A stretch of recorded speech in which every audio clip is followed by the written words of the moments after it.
The last sunrise. Prologue. The world stood on the edge of an abyss that the human eye could barely comprehend.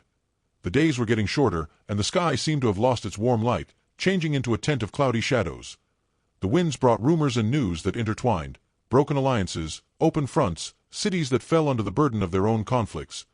People lived their days with fear, but especially with a hidden feeling deeper than the fear of death. The fear of being forgotten, of leaving no trace behind, no echo of their existence. And this ended world, an old man named Abraham rose like a fragile light, bearer of the ancient writings of the prophecies. In an isolated hut, he read Ezekiel and the Revelation, and the ancient words rang like bells in the souls of those who listened to him.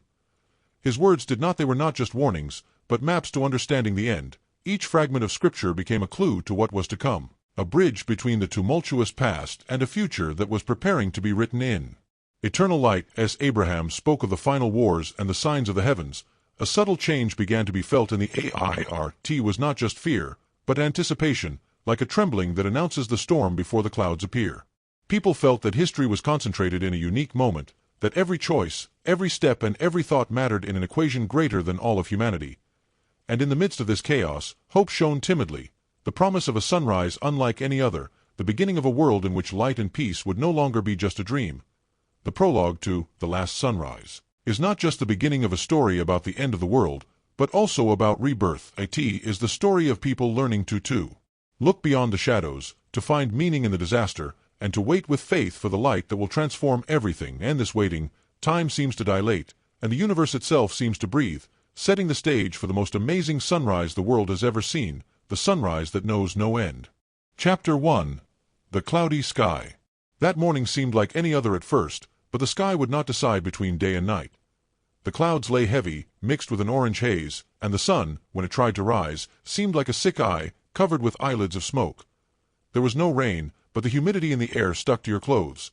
There was no storm, but you felt a pressure in your stomach, as if the earth breathed differently.My village, although small, had the café on the corner of the main road, the place where news was more important than coffee. For years, the televisions hung on the walls had been playing non-stop, but now their sound seemed sharper, more hurried. There were no more reports about weather, sports, or domestic politics. Everything was about fronts, troop movements, and decisive measures. On the screen, colored maps showed red lines approaching borders. Reporters talked about alliances that had collapsed overnight. Decades-old military pacts broken by short, cold statements. Countries that had been partners until yesterday were withdrawing their ambassadors and blocking trade. Other nations, thousands of kilometers apart, were hastily signing new treaties, out of fear or interest. The café tables. People were no longer discussing crops, but supplies. Have you put away the canned goods? Someone asked. Diesel is getting more expensive, another replied. Some hid their concern in jokes, others never tired of smiling. The news came in waves, and each wave brought something colder than the previous one. From a corner, old Abraham watched the screen without blinking. It wasn't the first time I'd seen him like this. I'd known him since childhood, a quiet man, with an old Bible always at hand. For a few weeks, I'd heard him mumbling verses while drinking his tea. He didn't speak very often, but when he did, he had a way of saying things as if he'd already read them somewhere, a long time ago. It started, he said slowly, without looking at anyone in particular. Some turned their heads towards him, others pretended not to hear. No one wanted to be the first to ask, what started? Outside, a short, cold wind could be heard, the kind we rarely felt at the beginning of spring. A faint sound followed, like distant thunder, but there were no storm clouds on the horizon. Tea was enough to make us all fall silent for a few seconds. Then the television interrupted the broadcast with a special alert. An important port had been attacked during the night. The images were blurry, but you could clearly see the silhouettes of burning ships, and the sky above them burned red, reflected in the water. The reporter said in a low voice that two great powers had already mobilized their forces, and a third was threatening unprecedented retaliatory measures.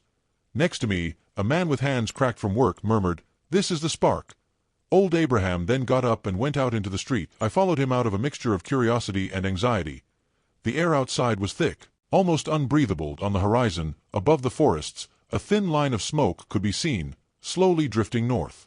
"See," he said, pointing with his finger, "it's not just their war. The whole sky knows." I didn't answer. I didn't know what to answer. He was right in a way that was hard to explain. You felt that it wasn't just politics, it wasn't just economics. It was something else, something that hung over the world like an invisible bell. And the following days, everything accelerated. Military planes flew over the village more often, so low that the windows vibrated. Long trains passed by at night, with covered carriages. The news talked about tactical movements, but people saw something else, the preparation of a storm. On the internet, the theories were mixed. Some said that it was just a temporary crisis, others that it was the beginning of the end. Popular Channel published images every day from places where the sky turned red at sunset, putting them next to texts from old books. The comments were full of arguments. Some accused religious alarmism, others swore that everything was written a long time ago. One evening, the electricity went out in the entire village. The lights of the distant cities gradually went out, until everything was immersed in pure darkness. Only the moon, filtered through the thin smoke, dimly illuminated the houses. Then I saw Abraham sitting on the bench, with the Bible in his lap, and he said, "Shadows gather. And when they gather, they don't disperse on their own." His words stuck in my mind, because that night I dreamed of an endless field full of soldiers. They weren't wearing modern uniforms, but neither were they wearing old armor.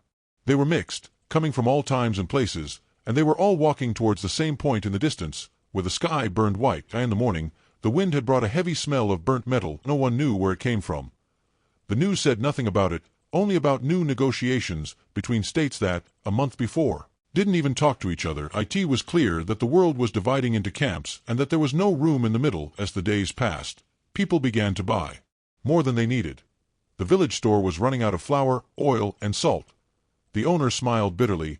"There's no famine yet, but people are. I'm preparing." As if it were one evening, a military truck pulled up on the main road. The soldiers said nothing, just looked around and moved on. But their presence left a void in everyone's chest. On the radio, a military analyst was saying that the balance of global power is at its most unstable point in the last 2 centuries. But for us, it wasn't about scales or theories. Tea was about that background sensation, like a constant hum, as if the earth itself was waiting for something. Old Abraham began to disappear from the village for days. No one knew where he was going.